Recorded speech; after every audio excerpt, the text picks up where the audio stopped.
Hi, I'm Katrina, and this is Boldly Challenging Ableism.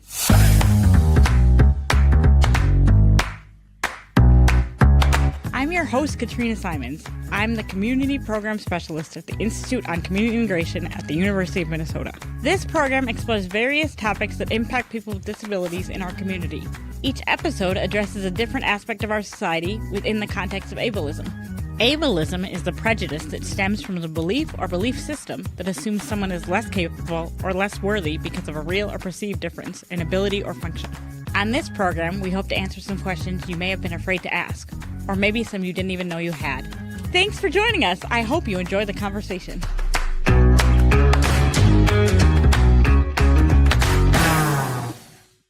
Hi, everyone. Welcome to our Boldly podcast. Our guest today is Chris Farrell from Minnesota Public Radio and Marketplace on National Public Radio. We're going to talk today about money and disability and some of the limits that people with disabilities face.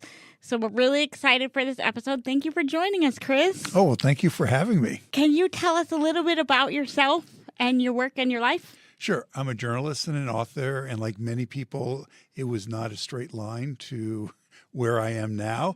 When I graduated from college, I didn't know what I wanted to do with myself, and so I became a merchant seaman for 4 years and sailed the seas, went through the Middle East, out to Asia, around the coast of the U.S., through the Panama Canal, the Suez Canal. I did that for 4 years, and I took my savings and went to London School of Economics and got my master's degree, because I thought I might want to be an academic and decided I didn't, and decided I want to become a journalist. Okay. And so I moved to New York and pounded the pavement for about a year and, finally broke in. And I was working at Business Week, and on the weekends I was working for Minnesota Public Radio, a nationally syndicated program called Sound Money, which was dealing with personal finances, and then decided I wanted to do more radio and some other mediums. So I moved here to the Twin Cities, continued to write for Business Week until 2017, but got to do more radio, got to do some public television, and do a variety of other activities in the journalistic and in writing sphere. When you worked for Business Week, that's not in Minnesota, right? No, that is in New York City. It was headquartered in New York City. So like the one when you go to like the doctor's office or the eye doctor, you might see it on the table there. That's right. Business Week. That Business Week. Okay. Yes. Okay. But you also worked for MPR at the same time. At the same time, on the weekends. Oh, so were you flying back and forth then? No, we just work out of various studios, just like we're in the studio here in New York, be connected to Minnesota. The first studio that I had, which was up on 11th Avenue, and it was just, if I remember right, a red brick building. It had a door, no windows, and you go in and had the biggest, the largest console that I've ever seen, and they were mixing one of the Rolling Stones albums. They were really high end, and they had this little room for me to go in, do the broadcast, and then leave. While they actually made some money, mixing albums and various music. So it was always kind of fun what studios I'd be going to. Were the Rolling Stones there? They weren't there, but they had done all the recordings, and they were pulling it into an album. What is your connection to the disability community or intellectual and developmental disability? So my connection has been as a journalist over the years, where I've done a lot in personal finance and in policy and in economics. So it's never been an area of focus, but I have done a number of stories over the years. And then I have a personal connection with my nephew who has cerebral palsy. And so it's always been an interest of mine. And in the various mediums, whether it's public radio or public television or writing for various publications like PBS Next Avenue, the online magazine targeted at the 50-plus demographic, it's always been an interest of mine. Like the AARP publication? It's a competitor to it. Oh, okay. And what do you find unique about the disability community when it comes to money? Well, I think there's some enormous challenges that a lot of us don't really appreciate in terms of how important are the benefits, like having Medicaid, for example, and yet all the restrictions about how little that you can earn while you're on your benefits, or you can lose your benefits. And so I think the personal finances are really complicated, very difficult, very challenging.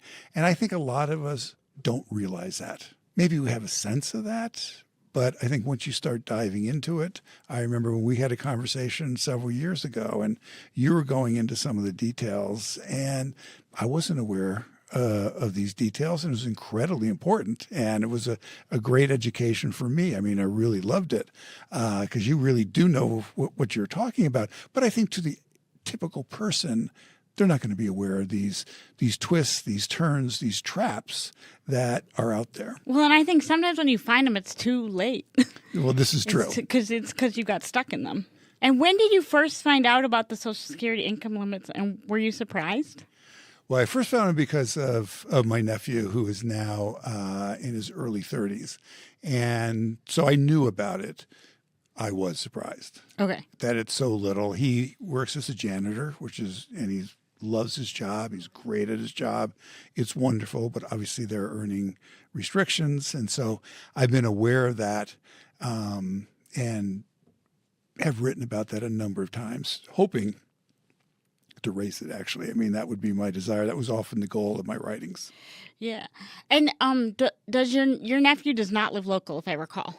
No, he lives in Washington, D.C. And does your sister help him manage his his finances and things like that? Yes. Okay. And does she feel that she has access to the right information? She was very disciplined, very research-oriented, very much his advocate. So she's a remarkable resource. But it was a lot of work, as you know, and a lot of really getting the information, really talking to people, understanding everything. And so, no, she's done an absolutely magnificent job. And she somehow was able to find that information. Yes. It wasn't like she didn't know, and then one day he lost all his benefits. No. Okay, no. because that is something that happens to people sometimes. No, that's not happened. Okay, and have you heard of Able accounts? Yes. So Able accounts is a really important development. The law, I believe, became effective in 2016.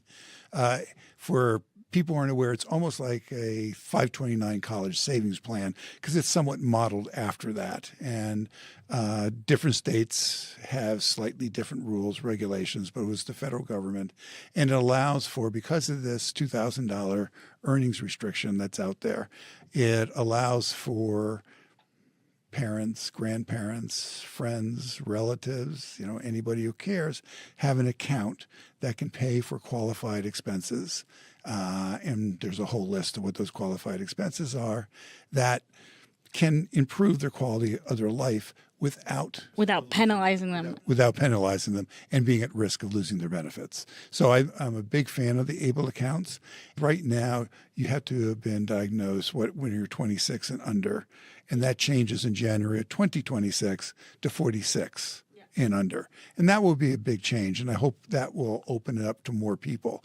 But my main piece of advice there is you really do want expert advice, whether it's a personal financial planner that's very knowledgeable about it, or a lawyer who's very knowledgeable about it, or somebody in the broader community who's very knowledgeable about it, because you don't want to make a mistake. Then there is some nuances, and every state's slightly different, and you can participate in an Able account in different states. Yeah. It doesn't have to be in your own state. Like with the 529 plan, if you decide, I like the way they're doing it in Michigan, you can participate in the Michigan plan rather than the Minnesota plan.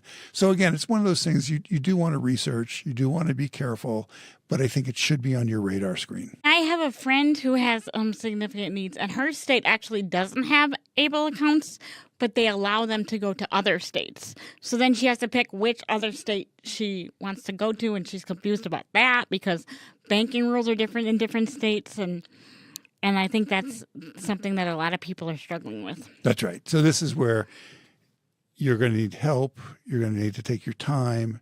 You're going to need to research it, draw on your community to help you do this. But it is worth investigating. And I think for probably most people, it's worth having one. Yes. I think there are some very rare occasions where it isn't worth having one, but I think they're pretty rare. Yeah. I'm told. I'm certainly not an expert with money, but I try to keep up on the money as it relates to disability for obvious reasons.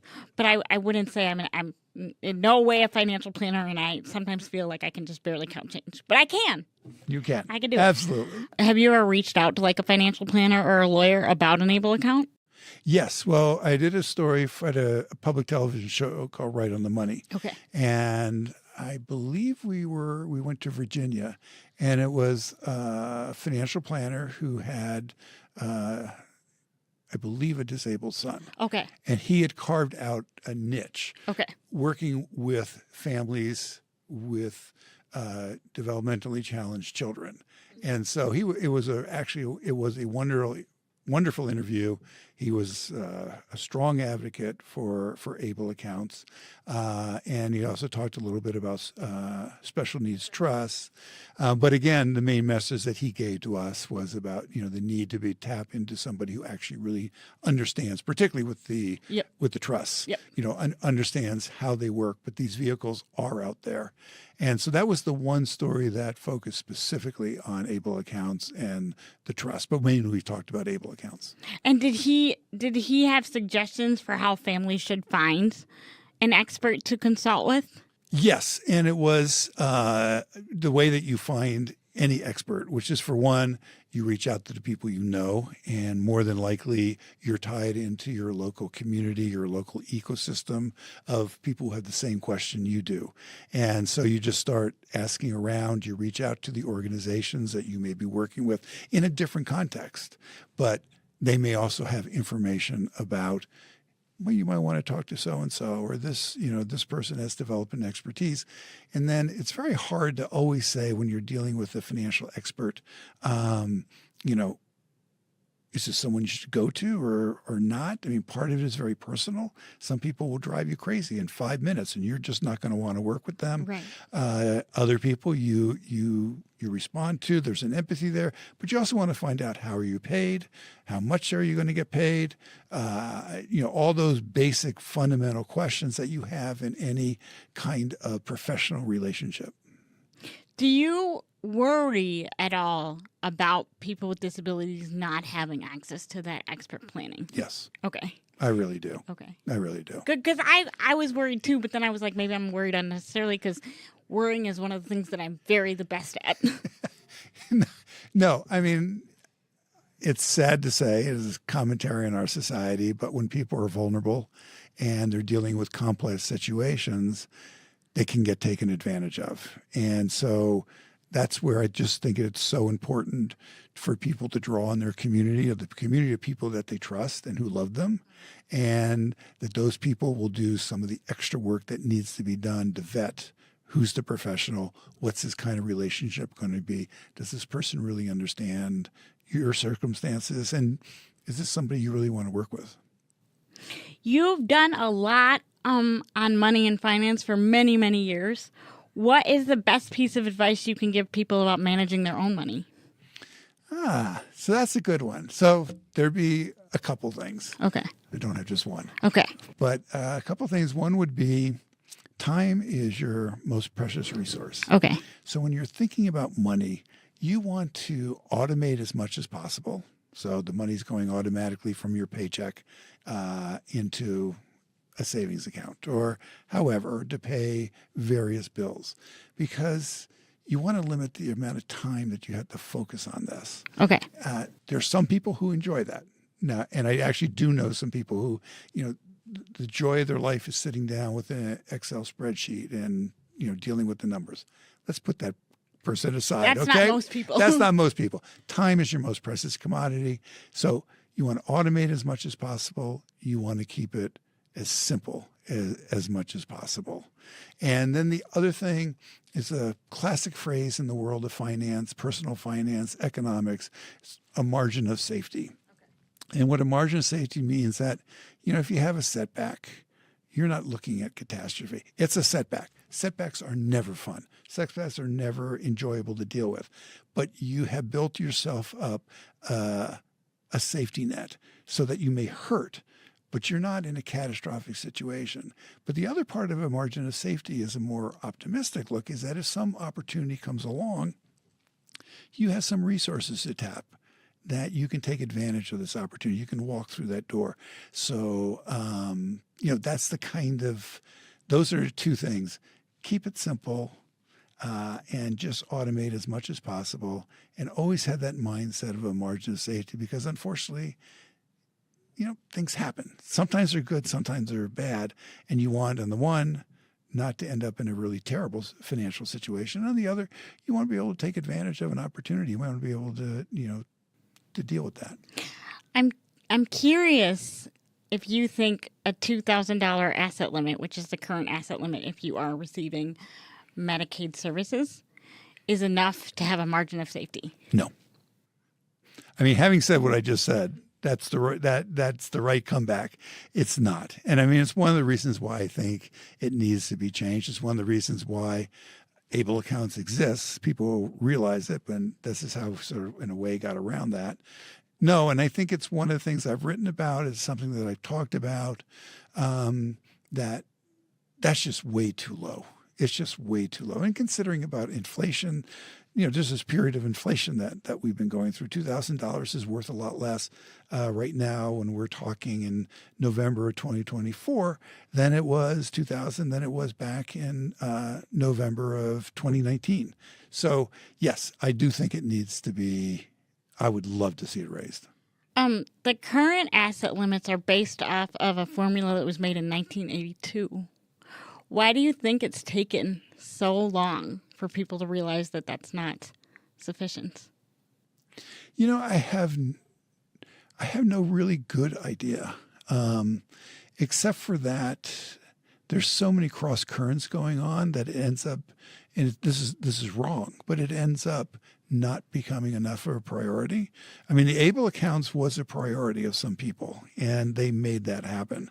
Medicaid is so difficult to change, and Medicaid is such a controversial program in so many ways. I mean, for example, one of the problems with Medicaid is that home health care workers, very low paid, a lot of turnover, and people are really aware this is a big problem, but there are the Medicaid limits on how much they're going to be paid or what their reimbursement rate is going to be. And there's been a widespread acknowledgement that this needs to change, but it has not been made a priority. Thank you. I also agree with that. You recently edited an issue of our magazine that's called Impact here at ICI, and it was about IDD, so intellectual and developmental disabilities, and retirement. What are your concerns about retirement and finances? And you can go to both people without disabilities and people with disabilities. So that was a wonderful experience, being the guest editor for that magazine. I mean, I really enjoyed that. Oh, I'm so glad. Yes, that was incredible. I think one of the things that is vastly misunderstood or not known is that people with disabilities are living longer. And so now retirement is an important topic. And I don't think your public policy mindset, I don't think a lot of your individual mindset is thinking about retirement in the traditional sense, but it's real. Yeah. And that's what I took away from that experience. So then you kind of get to all the fundamental basics about as you get older, you want to have purpose, you want to have community, you want to have connection. Those two things are incredibly important to the quality of life. And then you want to have the financial resources. And so, as we were just talking about, $2,000, that's not enough.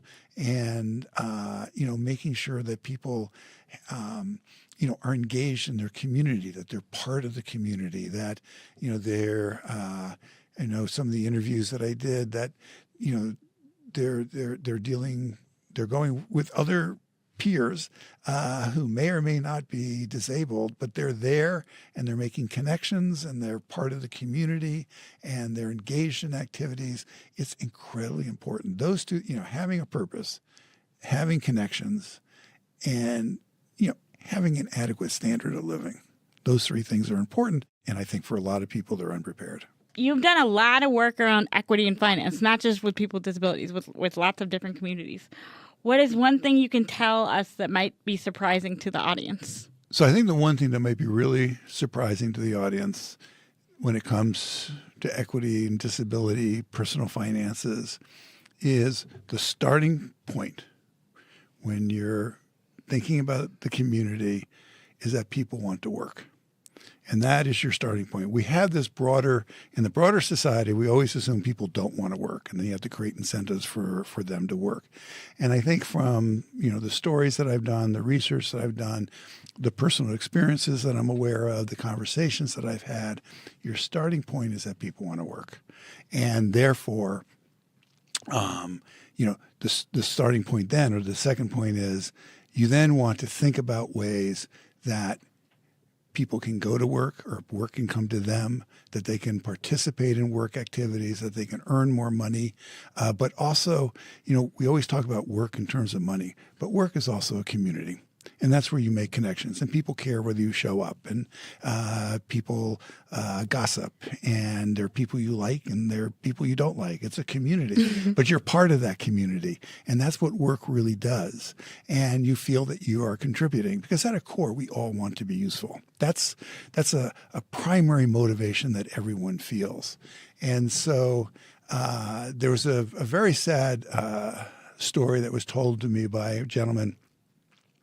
And he has a company, and it works with people with disabilities, and business was down, and he had to let people go, saying, when we got our contracts or, business picked up, I'm going to call you. And he was aware that people were sitting by the phone waiting for that phone call. And so you don't want people waiting for a phone call. Right. But that's what too many people are doing. They want to be in the workforce. They want to be participating. They want to be contributing. They want to be useful and make some money. So you have done more work than most people I know around people with disabilities and working. And it seems to me that there seems to be this attitude that people who need things like Medicaid and people who need things like benefits are lazy. Have you found that? I found two. That's one of them. So that's one of them. Or it would be terrible to ask them to work because they're disabled, and that oh no, you can't ask them to go to work. And so they're both there. The notion of, well, you get all these benefits and you're not working, and so yeah, right, yeah, no. But the other one that has always struck me is sort of this, we shouldn't ask people. The charity model. The charity model. And the lazy one is just, stupid. I mean, there's no other word that I can use. But I also think that the charity model is deeply wrong. Again, in my experience, people want to work because they want what we all want. We all want connection. We all want purpose. We all want to be useful. We all want to make money, to be as independent as possible. Now, there are limitations about what can be done, but that doesn't mean we can't make accommodations because people have things to offer in the workplace. And so the lazy, I reject. The charitable mindset, I also reject. Okay. What changes would you like to see happen for people with disabilities when it comes to money and finance? What I really want to see is a shift toward, you know what? Let's start with the premise that everybody wants to work. That is our starting point. And then how do we work with corporations? How do we work with organizations to create some incentives for them to do hiring? And then we just, as we just mentioned several times, I mean, you have to raise how much can be earned. You have to raise how much can be saved. And, you can have a debate. I don't feel I have an expertise to say what those numbers are, but I do feel very strongly that those numbers need to be a lot higher. There's a bill that I think is from last session that did not pass, and it was going to raise the individual income limit to $10,000 and the couple income limit to $20,000. And that's a good starting place. And then can it even be increased more depending on how things are structured? And there are people who do think deeply about that. But let's start from this place of we have a low unemployment rate nationally. Let's lower the unemployment rate dramatically of people who are disabled. And my suspicion is with an effort and will, you would lower that unemployment rate dramatically. Do you see that happening in the near future? I do think so, but I'm an incurable optimist, all right? But it's going to take a long time. But my hope is there are enough good people out there who are aware of good people who are disabled and want to work and want to contribute, and that this is a worthwhile political and legislative effort to make to bring about changes, because everybody benefits from this change. Everybody. And so, yes, I'm hoping that there's enough people of goodwill that this happens within a reasonable time frame. Well, that's a lot of optimism for a Monday. It is. Way to Yes, go. it is. Way to go. I love it. Well, thank you very much for joining us today. Thank you. Thank you. Thank you for joining us on Boldly today. We hope that you have a good rest of your day, whatever you're doing.